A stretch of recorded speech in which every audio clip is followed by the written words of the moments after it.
عید آتی ہے، اس عید کو کیا کہا جاتا ہے؟ کون سی صبح سے نکل کر شام میں آ رہے ہیں تو وہ کیا کریں؟ روزے کے اندر تو یہاں تک آ گیا ہے کہ صرف انسان کا سانس لینا بھی عبادت ہے۔ فطر اس لیے کہتے ہیں کہ چونکہ عید کے دن جو ہے فطرہ نکالا جاتا ہے۔ وہیں ایک میرے آخری سوال بھی آگا کہ روزے میں ہمیں کیا کیا کرنا چاہیے اور کیا کیا نہیں کرنا چاہیے؟ دیکھیں، روزہ میں نے عرض کیا کہ عبادت ہے، تو اس میں زیادہ ٹائم جو ہے، زیادہ وقت جو ہے وہ ہمارا عبادتوں کے اندر ہی قرآن مجید پڑھیں، مذہبی کتابیں پڑھیں اور نصیحتیں سنیں، اس طرح کی پروگراموں کے اندر جو ہے وہ شرکت کریں جہاں ہم مذہبی معلومات ہماری اس میں اضافہ ہو، اور قرآن دعائیں وہ پڑھتے رہیں تاکہ ہم خدا سے ہمارا واسطہ رابطہ جو ہے وہ قریبی ہو۔ لیکن وہی جو لوگ آفس سے دفتر جاتے ہیں تو مان لی صبح سے نکل کر شام میں آ رہے ہیں تو وہ کیا کریں؟ دیکھیے، دفتر جانے سے کوئی مسئلہ کھڑا نہیں ہوتا ہے۔ انسان کے اوپر دفتر جانا، روزی کمانا یہ بھی واجب ہے، اور روزے کے اندر اگر انسان کماتا ہے یا دفتر جاتا ہے تو اس سے روزے کے اوپر اس کے کوئی فرق نہیں پڑتا، بلکہ روزے کے اندر تو یہاں تک آ گیا ہے کہ صرف انسان کا سانس لینا بھی عبادت ہے۔ اچھا، وہیں ایک چیز اور پوچھنا چاہوں گا، اس 30 دنوں کے اندر جو روزہ ہوتا ہے کیا کچھ ایسی تاریخیں بھی ہیں جو اس میں اور بھی زیادہ خوشی ہے؟ کوئی غم کی بھی تاریخیں ان دنوں میں؟ جی، ماہ مبارک رمضان میں بہت سی تاریخیں ہیں۔ مثلاً 15 رمضان کو امام حسن علیہ السلام کی ولادت ہے، 19 رمضان کو امیر المومنین کے اوپر مسجد میں حملہ کیا گیا، اور 21 رمضان کو آپ کی شہادت ہوئی، اور اس کے علاوہ بھی بہت سی تاریخیں ہیں۔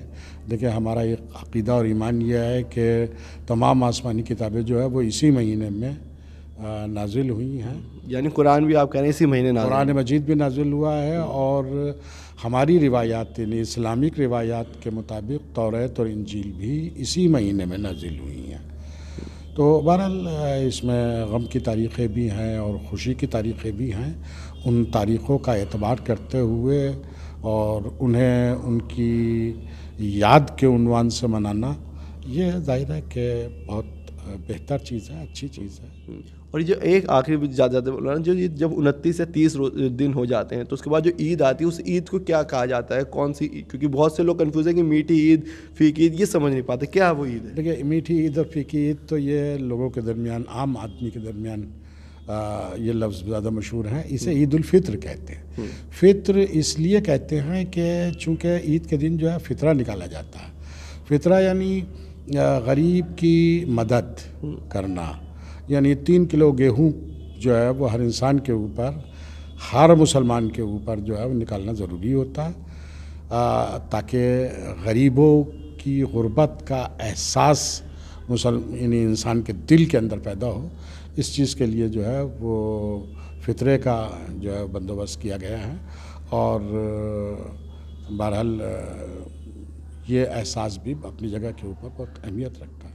بالکل، تو بہت بہت شکریہ۔ یہ تو میرے ساتھ مولانا محسن تقوی صاحب جنہوں نے صاف طور پہ ساری چیزیں بتائیں کہ کیا رمضان ہوتے ہیں، کس طریقے سے روزے رکھے جاتے ہیں، اور اگر کوئی مسلم جو روزے رکھنے کی جس کے اندر شکتی شمتا ہو لیکن وہ اگر روزے نہیں رکھتا ہے تو اس کو اور بھی زیادہ یعنی قضا، یعنی اس کو پہ ایک لائبلٹی ادھار ہو جائیں گے جو کہ اس کو روزے رکھنے پڑیں گے۔